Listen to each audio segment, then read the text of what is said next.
kabutihan ng lahat. Regardless na masama o masakit man ito sa aming pandinig, bagkos ang lahat na ito. As your sons and daughters, Lord, kami ko'y lubos nagpapasalamat regardless ano man ang mangyayari. Kapag ito'y nanggaling sa iyo, alam po namin na ito ay para sa aming kabutihan. Thank you so much, O Lord, sa iyong mga salita. Ngayon pa lamang, O Lord, hiningin namin na i-bless mo ito upang maging kaayaya, maging shining word na maririnig namin na magbigay sa amin ng kalakasan sa bawat isa sa amin, O Lord, sa aming pamumuhay sa araw-araw na lahat. Thank you so much for everything. Sa iyo lang ang lubos na papuri at pagdakila. Sa ngalan ng Panginoong Jesucristo at sa gabay patnubay ng Santong Espiritu, ito po ang aming panalangin. Amen. Amen and amen. Basahin nga natin itong 2 Timothy 3 verses 10 to 17. Basahin ko sa English. At Sister Andrea, pakipiltara lang ng iyong Tagalog. Baka gusto ko rin basahin mo ito sa Tagalog. Basahin ko muna sa English ang sabi rito sa chapter 3 ng 2 Timothy verses 10 to 17. Ang sabi sa English, chapter 10, verse 10, you, however, know all about my teaching. This is the word of Apostle Paul to Timothy. My way of life, my purpose, my faith, patience, love, endurance, persecution, sufferings. What kind of things happened to me in Antioch, in Iconium, and Lystra? The persecution I endured, yet the Lord rescued me. All of them. In fact, everyone who wants to live a godly life in Christ Jesus will be persecuted. Amen? And in verse 13, while evil men and impostors will go from bad to worse, deceiving and being deceived. In verse 14, but as for you, he said to Timothy, but as for you, continue in what you have learned. Alam ni Apostle Paul ang katayuan rin ni Timothy. And as for you, continue on what you have learned and have become convinced of, because you know those from whom you learn it. What you convinced of, it means to say, yung iyong pinaniniwalaan, yung faith, ituloy mo yan. Because you know those from whom you learn it. And verse 15, and how from infancy you have known the Holy Scripture. Simulat bata ka pa, sabi niya, alam mo na ang Holy Scripture or the Word of God, which are able to make you wise for salvation through faith in Christ Jesus. In 16, all Scripture is God-breathed and is useful for teaching, rebuking, correcting, and training in righteousness. And on the last verse, he said, so that the man of God may be thoroughly equipped for every good work. Sis, pwede mo bang mabasa sa Tagalog? 2 Timothy tayo? 2 Timothy chapter 3, verses 10 to 17. Amen. Ayan. Sabi po dito sa ikalawang Timoteo, kapitulo 3, talatang 10. Praise God. Sabi dito, mga huling tagubilin, ngunit sinunod mo ang aking aral, ugali, layunin sa buhay. Tinularan mo ang aking pananampalataya, pagtitiyaga, pag-ibig at katapatan. Nasaksihan mo ang mga pag-uusig sa akin, gayon din ang aking pagtitiis sa Antioquia, Iconio at Lystra. Ngunit sa lahat ng ito'y iniligtas ako ng Panginoon, at lahat ng may nais mamuhay ng matuwid bilang tagasunod ni Kristo ay daranas ng pag-uusig. Ang masasamay lalong magpapakasama, ang mga manlilinlang ay patuloy na manlilinlang, at sila man ay malilinlang. Ngunit huwag mong tatalikdan ang mga aral na natututo at matibay na pinananaligan. Yamang kilala mo ang nagturo nito sa iyo. Mula pa sa pagkabata, alam mo nang ang banal na kasulatan ay nagtuturo ng daan ng kaligtasan sa pamamagitan ng pananalig kay Kristo Jesus. Lahat ng kasulatay kinasihan ng Diyos at magagamit sa pagtuturo ng katotohanan, sa pagpapabulaan, sa maling aral, sa pagtutuwid sa likong gawain, at sa pag-akay sa matuwid na pamumuhay. 17. Sa gayon, ang lingkod ng Diyos ay magiging handa sa lahat ng mabubuting gawain. Purihin at pagpalain ng Diyos ang kanyang mga salita. Back to you po, Tatay Dan. Amen, praise God. So nakita po natin dyan kung gaano ang pagtitiwala ni Apostol Paul kay Timothy. Amen? Hindi lang yon sa sitwasyon na alam ni Apostol Paul, na alam ni Timothy ang kanyang naranasan sa mga lugar na yan, at doon siya makita natin na lubos ang pagtitiwala ni Apostol Paul kay Timothy. Hindi lang dyan sa ganung bagay, kundi ang sabi ni Apostol Paul, ang lahat na ito ay karagdagan na lang sa iyong mga aral na nakuha simulat ng bata ka hanggang sa kasalukuyan na kinuha mo ito sa iyong mga magulang.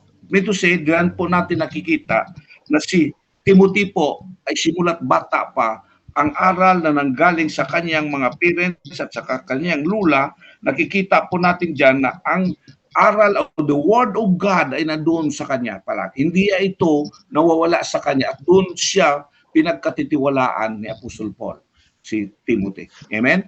So ito po ang kalagayan at ang topic natin sa oras na ito na dapat natin pag-usapan, the importance of studying and reading the Word of God or the Bible. Ganito po si Timothy. Ganon po siya sa kanyang, ang very clear, napakaganda ng salita ni Apostle Paul sa kanya. Nang sabi niya, in fact, everyone who wants, well, but as for you, continue in what you have learned and have become convinced of, because you know those from whom you learn it. So nakita po natin dyan kung gaano si Timothy humakbang sa kanyang panampalataya, at ang panampalataya na yan nanggagaling sa kanyang simula't bata pa siya hanggang sa kasalukuyan na siya po pinagkatitiwalaan ni Apostle Paul dahil po sa kanyang kaalaman sa salita ng Diyos. Amen? So sa atin ba, sa sitwasyon natin ngayon, ganun rin ba tayo? Ibig sabihin, sa patuloy na tayo po rito ngayon ay nag-uusap, na sa atin rin ba ngayon ang katayuan katulad ni Timothy, na tayo po ay patuloy nag-aaral sa salita ng Diyos? O patuloy tayo nagbubukas ng ating Biblia upang pag-aaralan ang salita ng Diyos? Kay Timothy po, hindi na ito mawala sa kanya ang mga bagay na yan. It's not the reason na na-experience niya na ang buhay ni Apostle Paul. That's the reason why, sabi ni Apostle Paul sa kanya, just continue po. Continue on what you learn from your infancy, nang ikaw po'y bata hanggang sa kasalukuyan. Meant to say, hindi kinakaligtaan ni Timothy na magbasa sa salita ng Diyos o sa Biblia na kanyang hinahawakan. Sa atin ba, ganito rin ba tayo ngayon? Sa totoo lang po, ito ngayon ang pinakamalaking problema ng mga Kristiyano nowadays. Problema ito ng mga Kristiyano nowadays. Praise God, kung nandito tayo sa katayuan at kailangan po natin na magbasa ng Biblia by means of bigyan natin ng pagkakataon sa araw-araw ng ating buhay, even though makabasa lang tayo ng isang saglit, 30 minutes to 1 hour sa pagbasa ng Biblia, or magbabasa lang tayo ng Biblia kung tayo po ay magkaroon ng save, pupunta sa church, magsamba, or something, magkaroon tayo ng assignment para mag-preach. This is what the problem nowadays sa mga Kristiyano, mga kapatid. Itong tinatawag nating biblical illiteracy, or not studying or reading the Word of God or the Bible. Ito lang, even me, I will confess it, sa aking sarili mismo, noong unang panahon na napakainit ko po sa salita ng Diyos, ng unang panahon na ako po'y tumanggap sa Panginoon, wala nang ginawa kundi magbukas ng Biblia. Galing sa trabaho, pagdating Biblia, even sa trabaho, may dalang Bible para magbasa. Dahil po may mga assignment kami na dapat namin buksan ang Biblia para mag-study. Pero sa kalaanan po, sa katagalan, doon mo na ma-feel sometimes na parabaw dahil po sa conflict sa ibang mga gawain or something, parang tinatamad ka na rin magbasa ng Biblia. Which is true. Nandun po yun, kuminsan sa atin. At ito po ang problema ng mga Kristiyano ngayon. Sa totoo lang. Why? Napakarami po. Mamalaman natin yan mamaya kung bakit po masasabi natin this is a biblical illiteracy. Dahil po, nakikita po natin kung patuloy lang ang isang tao magbasa ng Biblia at mag-aral, not only to read the Bible but to study the Bible. Ang binabasa mo, kailangan mo estudyuhan yan. At makikita po natin kung gaano ka katapang magsalita o sustain in your faith. Dahil ang pinaka-importante nito, mag-establish sa foundation ng ating panampalataya. And you can establish that foundation, and one of that reason is to read the Bible. Amen? Alamin mo ang katotohanan. Ang una nag-aaral tayo, di ba? Makikita mo yan. Sa eskwelahan, halos pagdating natin galing sa eskwelahan, nag-aaral tayo, lalo na kung may exam. Di ba? Ganun rin po. Dapat sa ating mga Kristiyano ang mangyari at maganap. Para hindi tayo mabagsak, kailangan po natin mag-aral. I think ito po ang atin rin gagawin bilang isang Kristiyano. Amen? Alam natin po, ang Biblia na ating masasabi natin pinagtutuunan ng pansin, ito po ang kasulatan na ginawa ng Panginoon. It's only a matter of one word ma-describe natin. It is a love letter from God. All the context of this Bible from Genesis to Revelation, it's pertaining to love. Mga kapatid, it is pertaining to love. And also the Bible is full of God's promises. Makikita po natin dyan. Ang buong Biblia po, doon natin makikita ang promisa ng Panginoon sa bawat isa sa atin. Our faith, our life, we live depends on how we trust according to God's promise. So para po ma-develop ang ating faith, ang trust natin sa Panginoon, then we have to continue reading and studying the Bible. Or else, paano natin mangyari sa ating buhay na ang ating panampalataya ay matayuan natin ito, the foundation of our faith, kung hindi natin alam ang promisa ng Diyos sa atin. We can only know the promises of God if we read the Bible, if we read His Word. Amen? Paano natin ito malaman? What are the promises of God sa bawat isa natin? Yes, the Bible is full of love. It is the love letter of God to us. But how can we know this? Kung hindi tayo magbubukas ng Biblia, mga kapatid. That's the reason why some Christian nowadays, they are so shallow. Mababaw po. And for that reason, sometimes, they are not continuing or they are lost. Makikita po natin, kunting kibot lang, makarinig na hindi magandang usapan sa mga kapatiran o sa ating pag-attend, even sa ating pag-attend na ito, at makarinig ng kunting hindi magandang usapan, makikita mo hindi na mag-attend. Why? Because they are so shallow. Kumbaga sa hanggang dyan lang makikinig. Yes, sa pakikinig natin, yes, we can develop or we can extend our faith, but it's not enough. We have to read the Bible. The reason of that, kung bakit hindi sila tumatagal at sila po'y nawawala, their faith is not anchored in God's promises. They cannot establish their foundation of their faith. Dahil po, gaano lang yan ang maparinggan mong preaching. Halimbawa, nagsasamba ka once a week.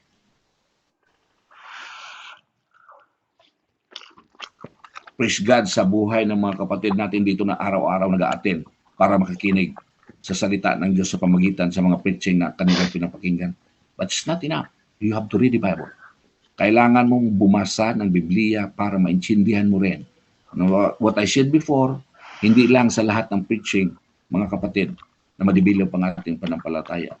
You have to read the Bible, or else baka yung salita ng mga preacher dyan ay lumiliko na, at marami po na tayong naririnig, particularly sa mga bagay na yun. Amen? we have to know the promises of God sa buhay natin. And one of the reason, the reason on that, na para malaman natin ang katotohanan of this word, kailangan po magbasa tayo ng Biblia. Amen? Hindi lang kayo ang matatamaan nito. Lahat tayo. Ako, personally, natatamaan sa preaching na ito. Kaya nga ganito na lang po, parang ayaw ko kanisa na ibang araw na gamitin ito dahil sabi ko parang tirada ito sa akin. Pero what kailan na ito po ang gusto ng banal na espiritu na dapat natin pag-usapan. Tatamaan na yung dapat tamaan. Amen? Ganito po tayo mga kapatid. And even the parents, sa mga parents, sino dito mga parents na ito? Likewise, sa buhay ni Timothy, saan siya po nag-aral? Simulat ng bata pa siya. Galing sa kanyang ama, sa kanyang ina at sa kanyang lula. Amen? Doon pa lang, gintrain na siya sa pamagitan ng pagbasa, pagturo sa salita ng Diyos sa pagbasa at doon niya nakikita hanggang sa ngayon na develop kay Timothy ang mga bagay na yan. At doon po, nakita niya ang kanyang panampalataya kung gaano katibay ito. So sa mga parents, believe me mga kapatid, the future of our children, their character, their attitude, and even their belief depends on us. Sa totoo lang. Habang sila po ay maliit pa, mga kapatid, magdidepende sila sa mga parents nila. Ang mga bata sa nagdidepende sa parents. Kung turuan natin sila ng hindi tama, doon rin sila po papasok. Kaya bilang parents, mga kapatid, kailangan po i-train natin ang ating mga anak sa pamagitan po ng mga magandang balita o magandang salita at sa pamagitan ito ng katotohanan at ang katotohanan na yan makita lang natin sa Biblia, sa salita ng Panginoon.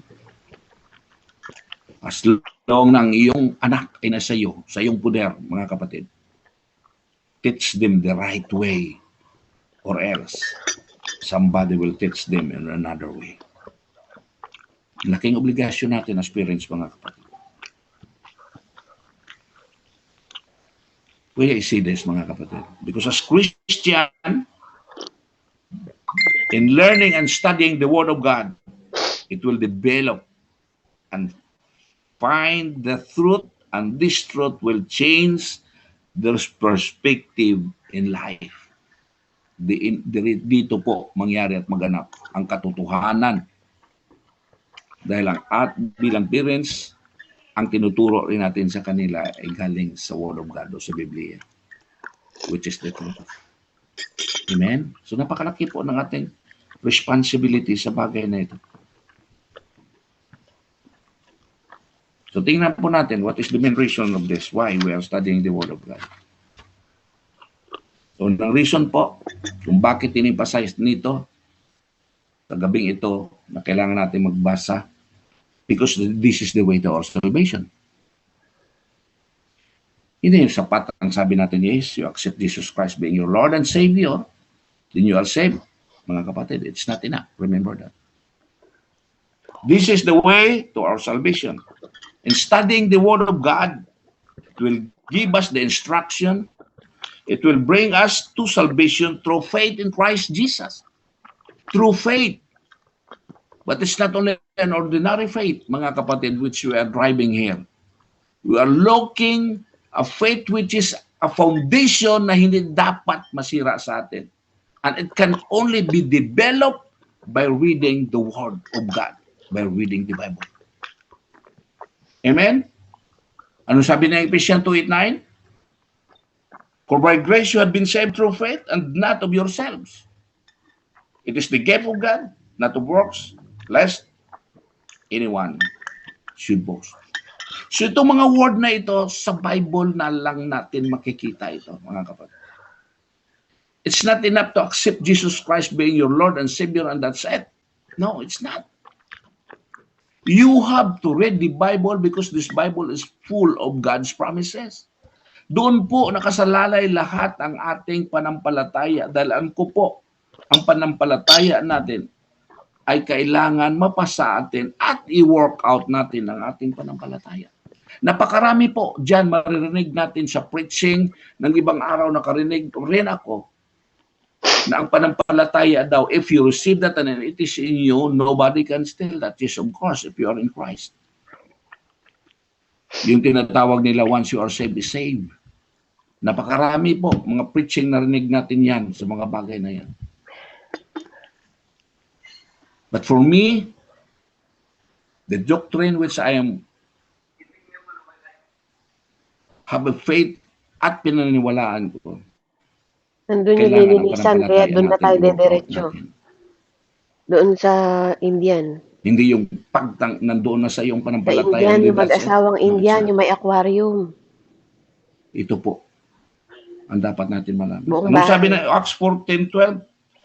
Ang sabi ng 10, let it be known to you all and all to the people of Israel that by the name of Jesus Christ of Nazareth, when you're crucified, whom God raised from the dead, by him, this man stand here before you whole. And in 11, this is the stone which has rejected by your builders, which was become the chief cornerstone. And in 12, nor is there salvation in another, for there is no other name under the heaven given among men by which we must be saved. Amen? Ang lahat na ito, mga kapatid, nasa Biblia. Napakarami pa doon, besides from this, na binasa ko. Marami pa dyan nakasulat sa Biblia, which is the promise of God, particularly kung paano tayo makapagkaroon ng tamang salvation o nandoon po sa atin ang salvation na hindi ito makukuha. That you can stand in your faith directly, the foundation of your faith, na may develop sa atin na wala na hindi matitinag ito. Amen? Kailangan natin yan. Yes, I believe. And what he said, that faith comes from hearing and hearing the word of God. But that's what I said, it is not enough. It is not enough for us. We have to read the Bible word. This is, we hear, yes, we can have our faith there. Ang faith natin po ay ma-develop dyan, pero hindi yan enough para sa atin bilang isang tunay at tapat na Kristiyano. Kailangan po natin magbasa ng Biblia. Amen? Hindi ako nagsasabi na ang mga teacher, mga preacher o anong ating maparinggan ay hindi ito makapagbigay sa atin ng tamang direksyon sa ating panampalataya. Makakuha tayo ng tama, tapat na panampalataya. Hindi ako nagsabi dyan. But it's part of it. Pero sa atin, sa bawat isa sa atin, kailangan po natin, we have to counter-check what he is saying also. Ulitin ko po, i-counter-check natin sa sarili rin natin kung ano po ang sinasabi ng ating naririnig sa mga preaching. Amen? So ulitin ko po, napakarami na ngayon ang mga preacher ng kanilang pinipreach ay masasabi po natin na hindi na tama. So paano mo masasabi ng preaching na yan na narinig mo ay tama o hindi? Kung hindi ka nagka-counter-check o hindi ka nagbabasa sa Biblia, you have to read the Bible. Kailangan po basahin natin yan, mga kapatid. Do you believe there is one story the other day? Narinig ko po, may isang pastor sa Canada. Isang pastor sa Canada. Alam mo ginawa? Binibinta niya na po ang lupa sa langit. $100 per square meter, mga kapatid. Nagbibinta na siya ng lupa sa langit. $100 per square meter. At ang pinakamahal na lupa na kanyang binibinta, yung lupa na malapit po mismo sa kaharian ng Diyos. Sa building sa kaharian ng Diyos. Napakatindi po. Sa Canada yan. We have to read the Bible, mga kapatid. We have to read the Bible. Kailangan natin yan. There is some preaching the other day, nagsasalita na ang Panginoong Jesucristo ay hindi Diyos. Wow. We have to read the Bible. Kailangan natin yan, mga kapatid. We are talking here, nagsasalita tayo, we have to counter-check what the preacher is saying. Kung yun po ay tama o yun ba ay nakasalalay na o nag-align sa salita ng Diyos. At malaman rin natin yan. Because I believe, kapag ginawa natin yan, the Holy Spirit is in us, mga kapatid. The Holy Spirit is in us at siya po ang mag-direct sa atin sa mga bagay na yan, if He is telling the truth or not. Mga kapatid, kailangan po natin magbasa ng Biblia. Kailangan po natin yan. Again, I repeat, we must read the Bible. Salvation is not enough by His word or by our word that you accept Jesus Christ. It is not enough. It needs a deeper foundation of our faith to have the salvation. By faith, it is a total surrender to God. Amen? A total surrender to God by faith. Mga kapatid, napakahirap po isurrender ang sarili natin kung hindi natin kilala at hindi natin panampalatayaan ng tunay ang ating Diyos.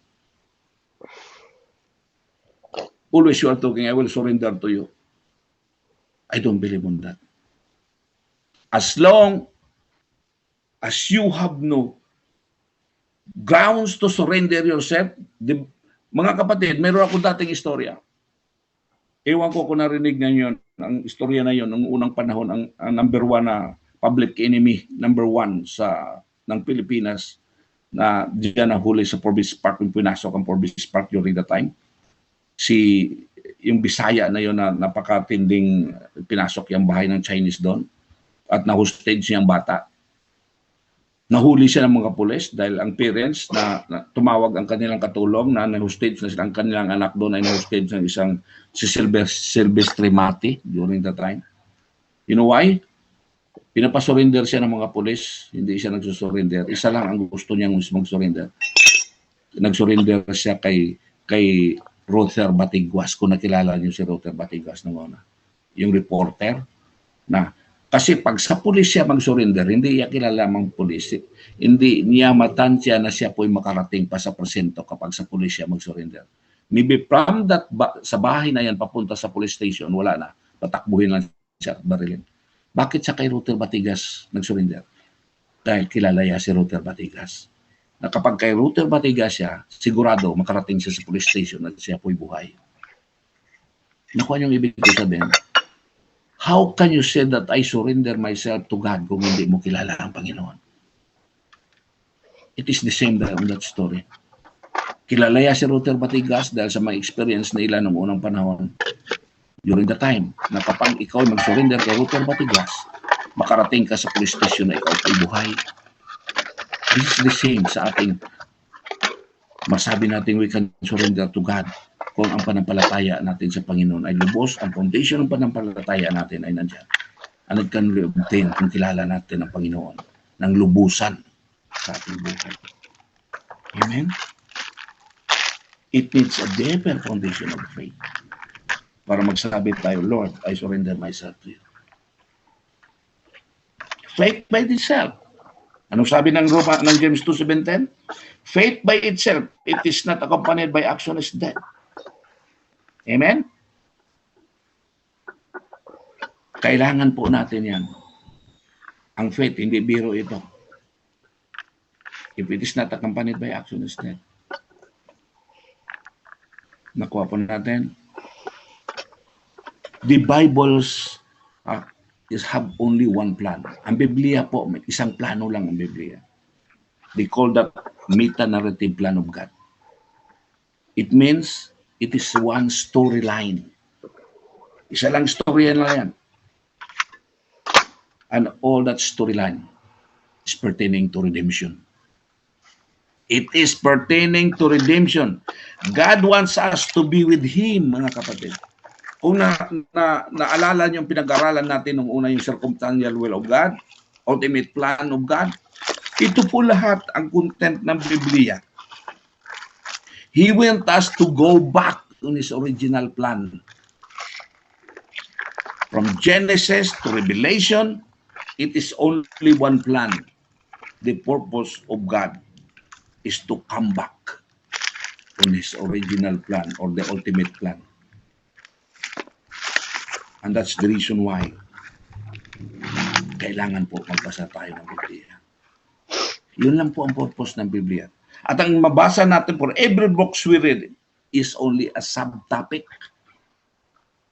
And the bottom line of all that is salvation.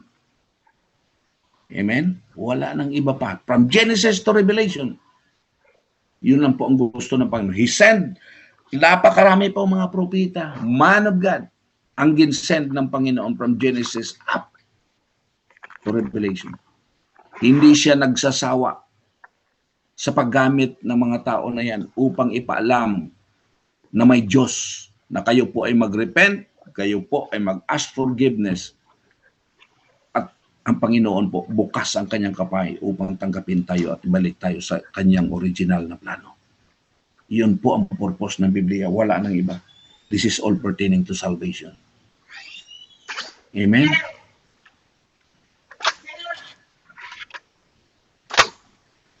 I heard one sermon, may isang sermon rin ako narinig, ang sabi niya, the creation of hell is not intended to man. Is not intended to man. Hindi na. Yun lang. God wants us to be saved. Yun po ang plano ng Panginoon. God wants us to be saved. The hell is only for Satan and his angels. But when a person will go to hell, naniwala tayo, there is heaven and hell. At ako naniniwala na may mga tao rin. Kanin mo, tsaka Papasok manok. siya. That is his prerogative. Bakit po? That is his prerogative to go to hell because of his free choice. Amen? Dahil sa kanyang gusto. Kaya nga po, nakita po yun natin ngayon. God is willing. Ang sinakay mo na Sabi dito. ng John 3:16, for God so loved the world that He gives the only begotten Son, and for those who ever believe in Him shall not perish. For those, sa mga taong maniwala Tingin tubig. sa Kanya, Palitan mo yung ay tubig. hindi mapahamak, magkaroon ng buhay na walang hanggan. Kel. So sa mga taong maniniwala o magnampalataya sa Kanya. Amen? So mayroon rin talagang mga tao na pupunta sa hell. Even though that hell is not designed by God for men. Dahil ang gusto ng Panginoon, tayo po ay masave. That is His purpose. Pero wala siyang magawa. That is your free choice. Choice natin yan. We have this free will to go to hell. Kung hindi ka mag-repent, hindi ka mag-ask forgiveness, and accept Jesus Christ being your Lord and Savior, then everything. Ang Biblia nagsasabi na ikaw po pupunta sa impyerno. Amen? So Bible is all for salvation.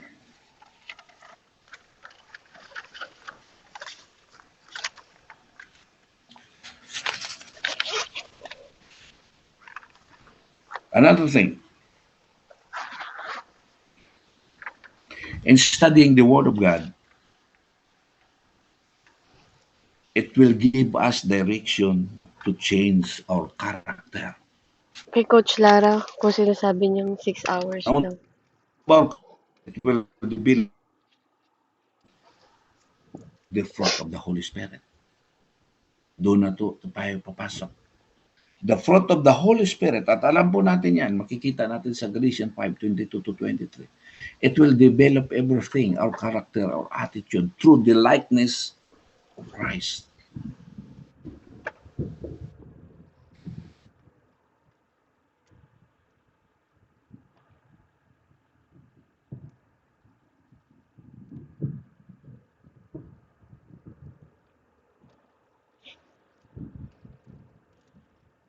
Through the fruit of the Holy Spirit. Amen?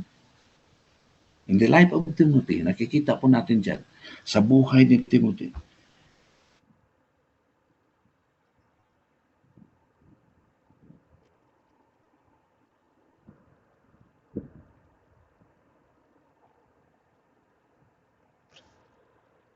when I call to remembrance, ito po yun siya, ang buhay ni Timothy. The genuine faith that is in you, which dwelt first in your grandmother Lois and your mother Eunice, and I am persuaded is in you also. Sabi ni Apostol Paul kay Timothy. Bata pa lang siya. Bata pa lang si Timothy. Tinitrain na siya. Nandun ang kanyang parents, sa kanyang lula. Pinalaki siya. Nandun po ang pagkaalam, pagkatakot sa Panginoon. At nadalaya ito sa kanyang buhay, mga kapatid.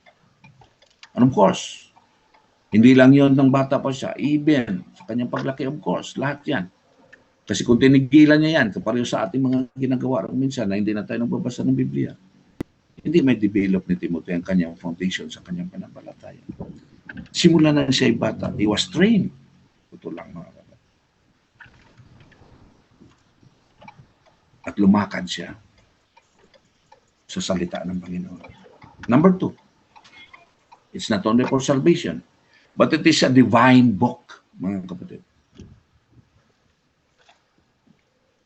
Napakarami po argumento pertaining to this book, this Bible. Napakarami po. Dahil ang sabi daw, ang tao lang po ang gumawa ng Biblia nito. Amen? Mga tao lang sumulat. Of course, that is right. Napakarami po. In different stages, in different time, lahat po ay sinulat ng tao. Amen? At marami pong naniniwala. Sa katotohanan lang po, maraming naniniwala. Lalo ng mga tao sa ibang sikta o ibang religion. Na ang kagawa nito ay mga tao at nililinglang lang tayo. Yun po ang kanilang paniwala. Na hindi ito salita na galing sa Panginoon. Sa atin mga Kristiyano, naniniwala ba tayo ng Biblia ay salita ng Diyos? Amen. This is what we believe. It is written by men, yes?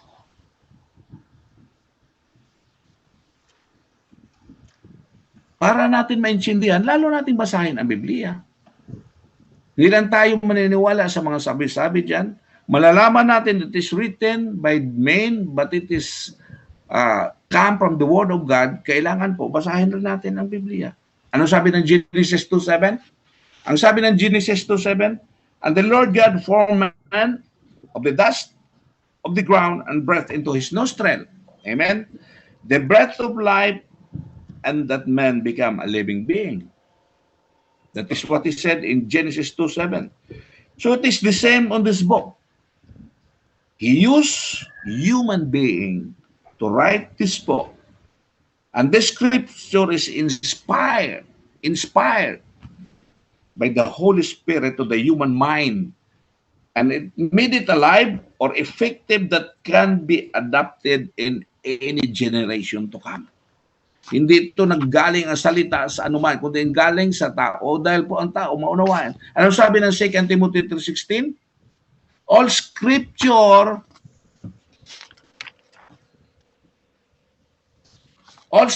is given by inspiration of God and is profitable for doctrine, for reproof, for correction, for instruction in righteousness. Besides in human aspect, mga kapatid, he used this person to show their experiences individually to be understood by every human being in order to show the reality of His Word. Ikaw na Tama? mag-abot siya. Gamitin niya ang tao sa paggawa na. That's what he said. It is inspired by the Holy Spirit. It is the inspiration of God. Amen? Alam nga naman gamitin ng Panginoon ang hayop para magsalita. Ang tao ang gagamitin, of course. But it is inspired by God. Through the inspiration of God. Nakuha po natin? At ginamit niya ito individually sa bawat isa because ang mga tao na ito, they have the experience already on how to deal and to write this book dahil po itong mga tao na ito yun ay nanggagaling sa kanya. They have already the experience. God used this person to write this book. Amen? Tao ang gagamitin. At nakikita po natin. It is used for doctrine, for reproof, correction, or instruction in righteousness. Number 3, gaano kahalaga nito ng Biblia o the Word of God? To prepare us for good work. Anong sabi ng 2 Timothy 3:17? And is profitable for good work. Anong sabi niya nun? 3:17? so that the man of God may be thoroughly equipped for every good work. When we speak about good work, ito po yun ang dapat natin maintindihan sa bawat isa. Anong sabi niya sa 3:16? Profitable for doctrine or for teaching. Amen? Profitable means to know what is right. Para malaman natin ang katotohanan, basahin natin ang Biblia. Because God said, this book is profitable for doctrine, for reproof, or to rebuke. To teach what is right is not right. I-rebuke mo ang tao sa mga bagay na kanyang sinasalita na hindi tama. So pag alam mo ang tama, which is the truth, which is in the Bible, then you have the right to rebuke or to teach what is not right. Nakuha po natin, kanya po ina-equip tayo for good work sa 17. Sometimes, mga kapatid, we don't teach something what is not good. Why? Be explicit, don't hold to see what is not good. Kung makikita po natin na hindi tama, kailangan po i-correct natin yon, mga kapatid. I-correct natin yan. Because we know the truth. Alam mong katotohanan, kailangan po the direction and what is the truth, kailangan po i-correct mo yan dahil ikaw po nakalam ng katotohanan. This is what the inspiration or this is what the Bible is all about sa bawat isa sa atin na nag-aaral sa salita ng Diyos. For correction. This is also for correction. It means to become right, what is wrong? To become right, what is wrong? Amen? For instruction or for training in righteousness. To continue doing or living what is right. Ito po ang kalagahan nito ng Biblia. So kailangan po, patuloy lang tayo magbasa ng Biblia para maunawaan natin, because I believe, if you continue reading the Bible, the Holy Spirit will teach you, will learn you what is the context, what is the meaning of that word you are reading. Hindi tayo pabayaan ng banal na Espiritu na siya po magturo sa atin ng katotohanan sa ating mga binabasa. Amen? Huwag tayo mag-depende sa ating karunungan. Palagi natin ito idulog sa banal na Espiritu, because I believe He will teach us, He will direct us on what is promised to us, that this book, all Scripture is given by inspiration of God and is profitable for doctrine, it is for reproof, it is for correction, or for instruction in righteousness. At ito makuha lang natin kung atin idulog at isurrender ang ating buhay, ang ating sarili sa ating Panginoon. Amen? Kailangan po natin magbasa ng Biblia. Napaka-importante ito sa bawat isa sa ating mga kapatid. Hindi lang napaka-importante, ito po ang guidelines natin para sa ating totoong kaligtasan. The Bible is, masasabi natin, it is a divine book. The Scripture is a divine book. At ang pangatlo po, it prepares us to do what is good or good works na ating mga hinakbangan. So mga kapatid, this is my advice to all of us. Sa bawat isa sa atin, patuloy tayo magbasa ng Biblia, mga kapatid. This is so important. Lalong-lalo na ngayon, napakarami po na lumalabas na mga false teaching na ating naririnig. Kung wala tayong kalam-alam sa salita ng Diyos, hindi natin ito ma-rebuke, hindi natin ito maribat sa ating sarili. Kailangan po natin magbasa ng Biblia.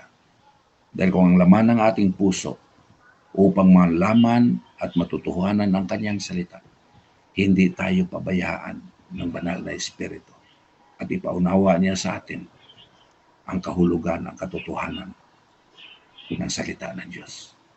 Amen, mga kapatid? Kailangan po natin, I will repeat it again, even 100 times. Read your Bible.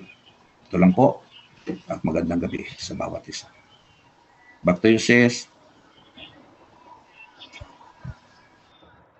Amen. Praise God. Maraming salamat po sa buhay niyo, Tatay Dan.